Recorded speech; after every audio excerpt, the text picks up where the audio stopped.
Hello everybody, my name is Mr. Monopoly, and welcome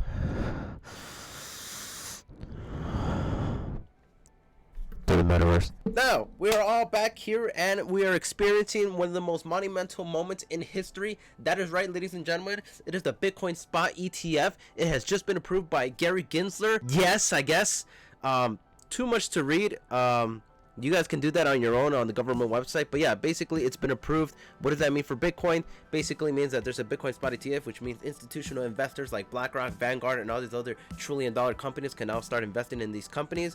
This is the ETF applications that were approved. Everybody was mainly more looking forward towards BlackRock because, you know, they got like $9 trillion in assets. So if even 1% of their portfolio is within Bitcoin, damn, stocks are gonna go up like crazy. So let's check out what the actual trading. Oh my goodness, that does not look good at all. But yeah, that's basically what I think you would kind of expect on the buy the rumor, sell the news kind of events. Wall Street is now involved in Bitcoin, so yeah, kind of scary. There might be some manipulation, not sure, but look at the chart. Yeah, it's not looking good. But let's talk about the positive stuff in terms of the aspect of what the Bitcoin Spot ETF could actually do, which is basically stocks go basically up forever, right? Is that how it works? I'm not sure. But if you got in before BlackRock, comment down below. How did this perform in the first day? Well, I mean, lots of stuff has been going down. We got coin going down, you know, just Coinbase is actually 7 out of the, I think, 11 applicants as the custodian. They got over 2 million Bitcoin. Like, my goodness, that's basically double Satoshi Nakamoto's crypto holdings. $4 billion worth of shares traded with Grayscale. BlackRock, Fidelity in total. That's a lot of money for a Bitcoin Spot ETF trading on the first day. I'll put a couple pictures of some of the charts up here.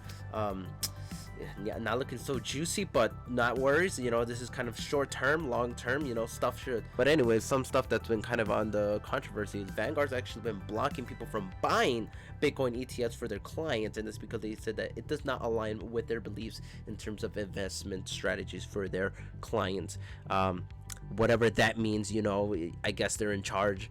But yeah, in the long term, what do we could see for Bitcoin? I mean, the halving's coming up in April. Pretty excited for that. But it looks like right now, from what I'm personally seeing, no financial advice, a cup and handle formation possibly. I don't know if this could possibly go down to like 35. It is certainly possible. Anything is possible.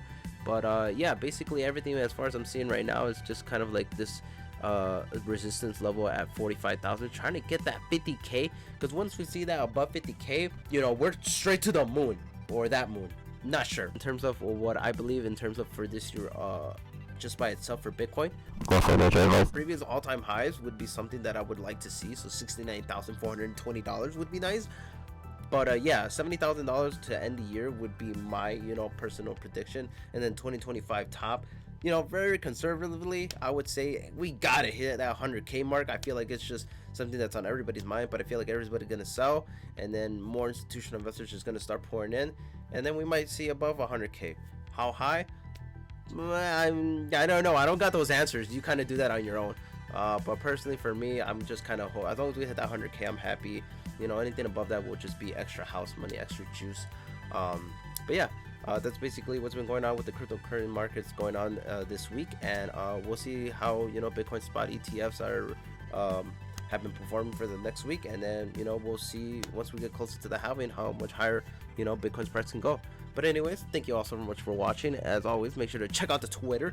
Follow me at Mr. Monopoly 10. Thank you so much for everybody for liking, subscribing. I appreciate all the support, and I will see you guys in the next one.